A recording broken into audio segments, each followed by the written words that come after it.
தூத்துக்குடி மாவட்டத்தை சேர்ந்த தமிழக வெற்றி கழகத்தின் பெண் நிர்வாகி அஜிதா அக்னஸ் இன்று காலையிலிருந்து சென்னை பனையூரில் நடிகர் விஜயின் தாவேகா தலைமை அலுவலகத்தில் அவரை சந்திக்க வேண்டும் என்று போராடி கொண்டிருந்தார். அங்கு ஆர்ப்பாட்டத்திலும் ஈடுபட்டிருந்தார்கள். இந்த சூழ்நிலையில்தான் சற்று முன்பு விஜயின் கார் பனையூரில் உள்ள தலைமை அலுவலகத்திற்கு வரும்பொழுது பெண் நிர்வாகி அஜிதா அக்னஸ் மாவட்ட செயலாளர் பதவி விவகாரத்தில் தாம் புறக்கணிக்கப்பட்டதாகவும் ஏமாற்றப்பட்டதாகவும் கூறி மறியலில் ஈடுபட்டார். காருக்குள் இருக்கிறார் விஜய்.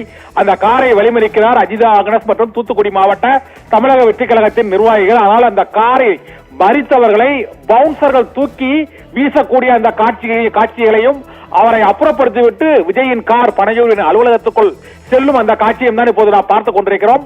பனையூரில் தூத்துக்குடி மாவட்ட பெண் நிர்வாகி அஜிதா ஆக்னஸை சந்திக்க மறுத்து அந்த காரை மறித்த பெண்ணை பவுன்சர்கள் தள்ளி விட்டு அந்த கார் அந்த அலுவலகத்துக்குள் நுழைவும் காட்சியும் தூத்துக்குடி மாவட்ட தமிழக வெற்றி கழக நிர்வாகிகளை உள்ளே விடுவதற்கு அனுமதி மறுக்கப்பட்ட அந்த காட்சியும் தான் இப்போது பார்த்துக் கொண்டிருக்கிறோம்.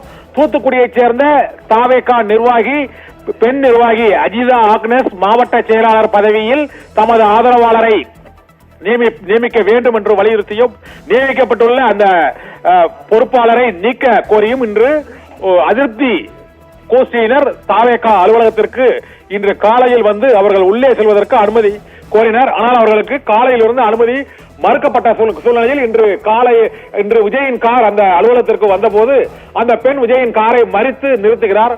ஆனால் காருக்கு அருகில் இருந்த அலுவலகத்தில் இருந்த பவுன்சர்கள் அந்த பெண் நிர்வாகி அந்த பகுதியிலிருந்து அப்புறப்படுத்தி தள்ளி விடுகிறார்கள். இதே போல மற்ற மாவட்ட அந்த நிர்வாகிகளையும் அவர்கள் அப்புறப்படுத்துகிறார்கள். இதையடுத்து விஜயின் கார் உள்ளே செல்கிறது தாவேகா தலைமை அலுவலகத்திற்குள். தூத்துக்குடி மாவட்ட பெண் நிர்வாகி உள்ளிட்ட அவரது ஆதரவாளர்களை உள்ளே விடுவதற்கு அனுமதி அளிக்கப்படவில்லை. இதனால் பனையூரில் உள்ள தாவேகா அலுவலகத்தில் சிறிது நேரம் பரபரப்பு நிலவியது.